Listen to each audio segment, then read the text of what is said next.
All right, so what's your name? Leah Carnine, Leahcarnine. Okay, and which organization are you representing? I actually am working with the Arizona Detention Working Group, so it's kind of a group of individuals and organizations that are coming together, particularly to address immigrant detention in Arizona. Okay, and how long have you been doing this? 6 months or so. I feel like the group's been in formation for 6 or so months, yeah. Okay. And with a much longer history, but actively, yeah.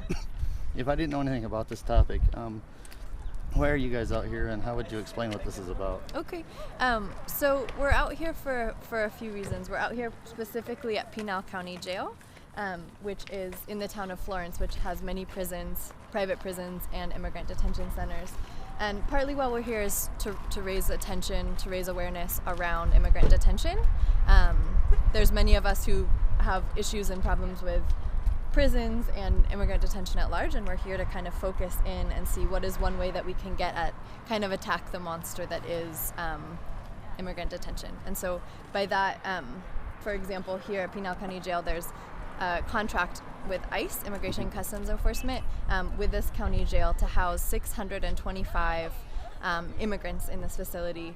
And so they'll be in here for indefinite amounts of time, often fighting an immigration case, and often signing deportation to actually be deported to get out of the facility. And we're drawing attention to Pinal County Jail because the conditions inside are really atrocious. We don't believe anyone should be in there. There are... How would you define atrocious? Define what? How would you define the atrocious conditions? Yeah.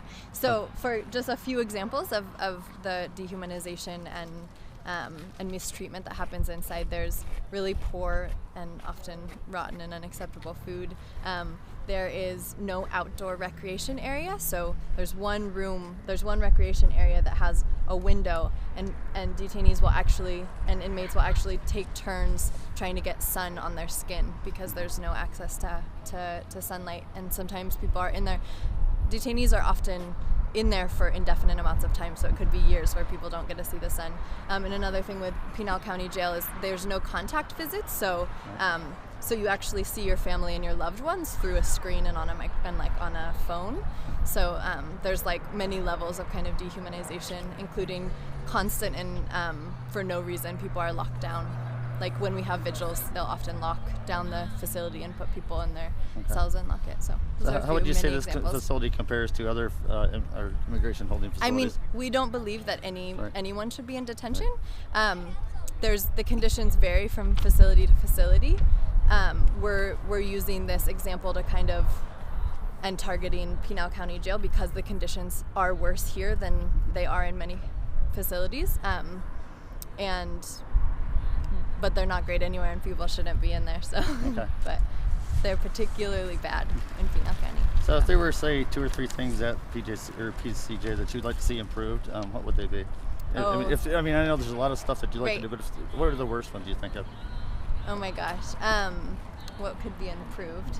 It's so hard. I feel like Victoria Lopez and she'll be here, and you should get an interview with her because she's really good at like specific demands.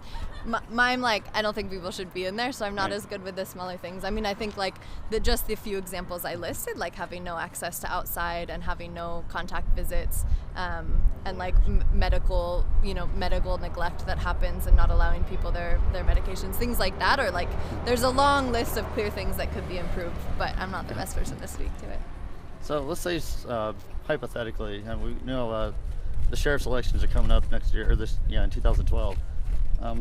Hypothetically, if you ran for sheriff, what would you change? I mean, really, realistically, what would you do? Oh my gosh, what a question, I know. Robert. Or if you wanted to say something to the next sheriff, what would you tell them? Oh my goodness, for Pinal County? Yes. For Bobo? You say he ran for Congress and someone else came in. What would you tell them? Realistically? Yes. To do a massive reevaluation of the way the facilities are run with community oversight, and to actually involve people, like have a board, an advisory board that checks on the conditions and regulates and evaluates and makes necessary changes with input from people outside of the system itself.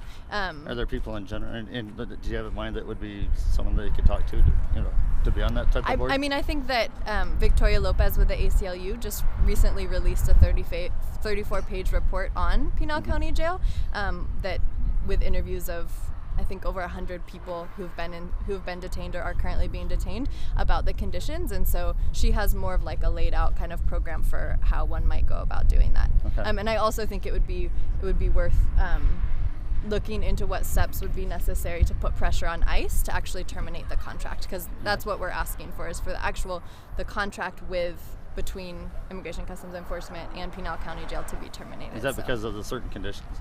Other things too, or? Yeah, I think it's because of the conditions and Okay. as one kind of more tangible entry point at addressing detention at large. Yeah. So how would I find out more information about this from your organization? Do you have a website or something online that I can look at? We're working on it. Okay. Yeah. Yeah. Or We don't yet, but we are. If you don't, it is do you in have the a works. contact name and phone number I could?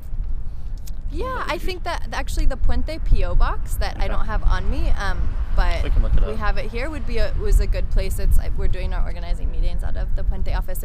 There's people from Puente, from ACLU, from No More Deaths, and from the Black Alliance for Just Immigration that Okay. are leading up this effort. And I would love to get, if you have a couple more minutes, if I could grab Carlos, because I think he'd be Okay. great to interview. Just outside of that, what resources should I look up to get more information? Are there articles, websites, other sources? Because you mentioned the ACLU report. Yeah, the ACLU report is a really good one. There's a full 34-page report online that you can actually PDF download. Okay. And also there's the Restoration Project, which is based out of Tucson, is like a letter writing project where people write letters to people in detention, and we're starting a chapter in Phoenix as well.